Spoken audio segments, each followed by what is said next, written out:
groovy. Hey everybody, Jim here. Welcome back. Today I was going through the collection looking for some games to play, and at a certain point it dawned on me that I was coming across, a lot of games in my collection that are based on anime, especially a lot for the PC Engine. It's got a lot of anime-based games, and it was also kind of dawning on me that a lot of these games were Japan exclusives, so that kind of made me want to just bundle up a few and share them with you guys. I know I have some anime fans that watch the channel. I myself, I'm not a big anime fan today, but I used to be big time in the 90s. So I got together 5 games that were all Japan exclusive, and they're, I guess, based on slightly more obscure anime. So no like Naruto or Bleach or Dragon Ball Z in this bunch, which isn't to say there's anything wrong with those games or those series, but these are kind of more niche titles. They're niche in the fact that they were Japan only, but the anime they're based on are a bit older, didn't see quite the popularity in some instances that those I named earlier did. But let's get right into it and check out some of these anime-based games. Okay, so we're going to get started with Akira for the Famicom, which Akira isn't exactly what I would call an obscure anime. Maybe it's not quite so familiar to like younger anime fans these days, like the 20 and under crowd. But Akira, big time, very important anime in the scope of like anime films. Very cool cyberpunk, crazy, some grotesque stuff, lots of really cool stuff. Akira is just awesome. I know that there is an Akira game that was released in Europe, either on the like Amiga or the Commodore or something, which I've never played, but I'm told that it's really, really terrible. And then there's Akira Psycho Ball, which is a pinball game for the PlayStation 2, which is just lame, and I don't even really want to talk about that. But Akira for the Famicom, first of all, was developed and published by Taito, who Taito made really great games. They decided to go the route of essentially making this like a visual novel style game with like little action sequences here and there. So yeah, I guess that's kind of a big reason it didn't get released outside of Japan, is maybe in the mid-late 80s Akira wasn't so well known internationally, and it's also not the kind of game that you would typically see on like an NES in the United States. Maybe a little too slow paced or something. Maybe they thought young American gamers or young European gamers wouldn't want a kind of a text heavy game, which is what this really is. It's essentially just the movie played out in 8-bit form. So there are some little action pieces to it, but for the most part it's just choosing the right decisions in order to keep the story progressing. You make the wrong decision, you can end up in jail or dead or something like that. But for the most part, I found that it's pretty enjoyable. It is cool. It is like bloody and violent for an 8-bit game, which is pretty cool too. And it's actually pretty accurately represents the look of the film, or at least the characters. It looks pretty good. One of the better looking 8-bit games, even though there's really no gameplay to speak of or anything like that. If you're just going purely on cutscenes, like if you're stacking this up, I guess maybe like Ninja Gaiden or something like that, this does look really cool. Akira on the Famicom, again, a Japan exclusive release, and kind of when you think about games based on anime, this usually isn't the first thing that comes to people's minds, but it's really good. Akira for the Famicom, really cool. Bubblegum Crash for the PC Engine. Bubblegum Crash was the follow-up series to Bubblegum Crisis, which is really cool. I like the various Bubblegum Crisis series. There's like maybe 3 or 4.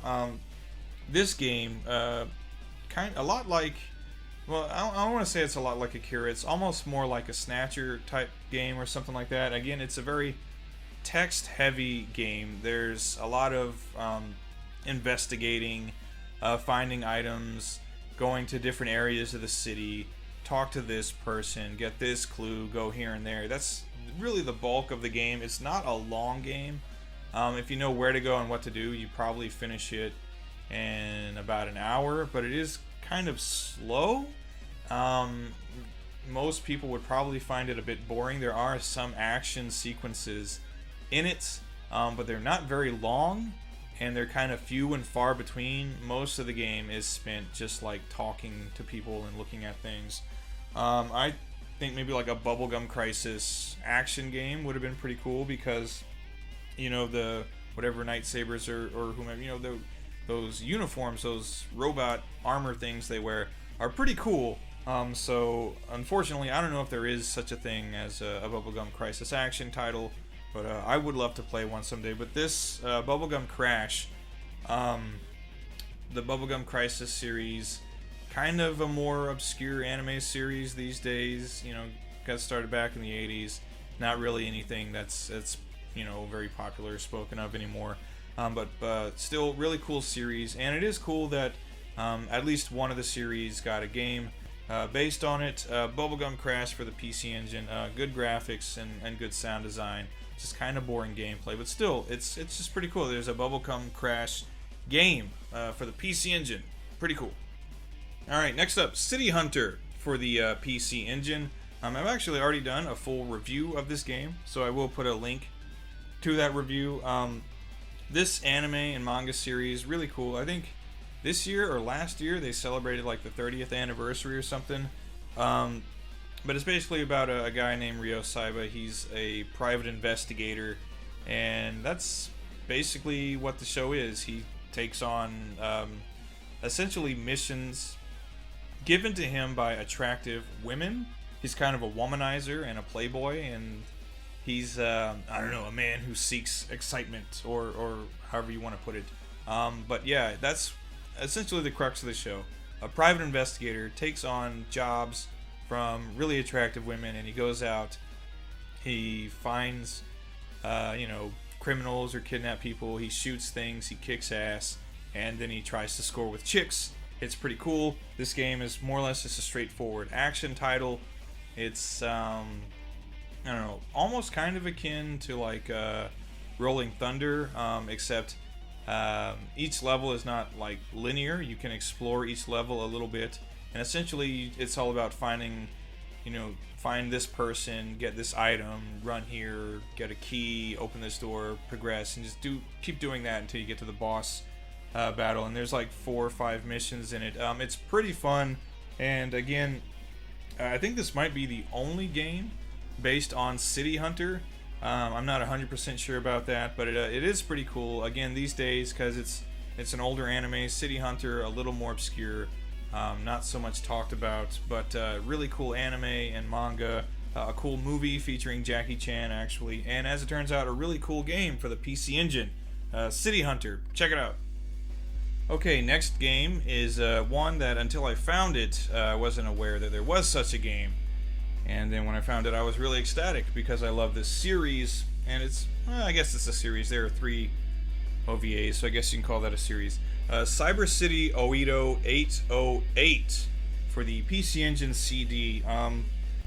This anime is awesome. I did a video talking about some of my favorite cyberpunk anime, and I talk about this one. Cyber City, really cool, like just badass cyberpunk anime, set in the far future of 2808, where these cyber criminals, these super high level cyber criminals, it's almost like an Escape from New York kind of thing, where they're given these collars that'll explode if they don't complete their missions. And basically what they have to do is go out and catch cyber criminals, and for every criminal they catch, some I guess of their sentence will be reduced by however many years, because they each have a sentence of like 400 and something years or whatever. So every time they catch someone, their sentence is reduced a little bit. So it's a really cool, amazing, well animated anime, just super awesome. One of my favorite anime from the 90s. The game on the PC Engine is not so great, I guess. It's pretty lackluster. Admittedly, I have not gotten very far into it, just because it is another game where it's like highly investigative. You have to talk to this person, and he'll tell you to go talk to that person, and then go find this item, and and you have to do all that stuff before you can move up, because it's like certain like levels of the city. Like you start out way down the bottom in like the slums or whatever, and presumably the point is to get higher and higher and higher until you catch whatever criminal it is you're looking for. And it's kind of difficult because my command of the Japanese language is still kind of limited, so games like this are kind of difficult to progress in. But so far, yeah, not a game that's really blowing me away. When I first came across it, I was like, holy crap, a Cyber City game, I must have it. And when I started playing it, I was like, oh, it's kind of boring. But again, there's just something about, when you're like a fan of something, you get those kind of episodes where you're like, I must have it, and that was kind of what I went through with this. I do intend to play through this further, hopefully complete it. Maybe it'll get a lot better, I don't know. Graphics are like okay, I guess. The cutscenes look obviously a lot better than the actual gameplay. Soundtrack is pretty cool though. I do like the soundtrack, both to the game and the actual anime itself. But Cyber City Oedo, kind of like a really obscure anime and an obscure anime game. As far as I know, this is the only game based on this anime, and it's just kind of cool to have in the collection, I guess. Anyway, Cyber City Oedo 808. Definitely check out the anime if possible, and if you're a big fan, you might want to have this game as kind of a collector's piece. Okay, last up, another game that until I came across it by chance, I didn't know there was a game based on this anime. This game is called Moo Martian Memory, and you would know this in the States possibly if you've seen it as Battle Angel or Battle Angel Alita, because the manga was also released in the States. It's a two-part anime, which is again one of my absolute favorites from the 90s. I think it's a shame that it's only a two-parter, because the anime goes on for quite a while. Lots of cool stuff happens in it. I would have loved to have seen that stuff get animated as well, but as it stands, that two-parter is some of my favorite piece of anime from the 90s.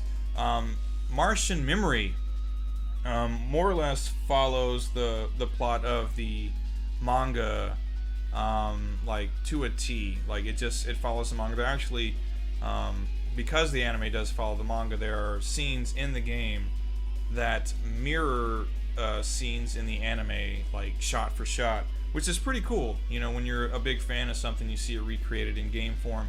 It's pretty cool. The game itself is an action RPG, I guess. It's a free-roaming action RPG that combat plays out pretty much like a beat-em-up, which is really cool. Gally gets like lots of cool powers. She gets upgrades from Oedo, and then she can use like electric abilities and stuff like that.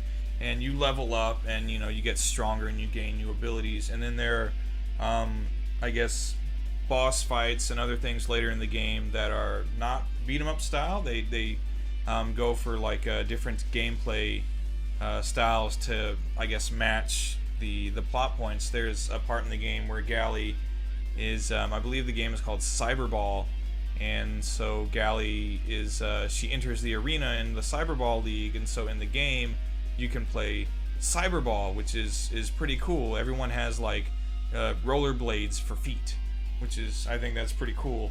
But yeah, Moo Martian Memory, based on Battle Angel, one of my favorite anime from the 90s. Again, as far as I know, this is the only game based on this series. I don't know of any others. It's just the one, and it was only released in Japan. And I guess maybe even in Japan, it's a pretty damn obscure game. So kind of an obscure anime from the 90s, and even more obscure game on the PlayStation, but it's actually pretty damn fun, and yeah, I like it a lot. The graphics leave quite a bit to be desired, because it is kind of a big game, so that 3D is stretched pretty thin.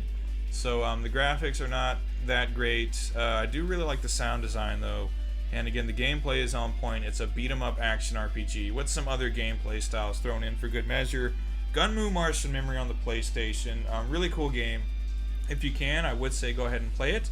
It's pretty cool. It might be a little difficult to navigate around if you don't have at least a basic command of Japanese, But you know, I think it's definitely worth a play if you can kind of just trial and error figure it out, because it is you know, a decent playing game. Again, I almost want to compare it to maybe something like Mega Man Legends or something, kind of like that free roaming action RPG style.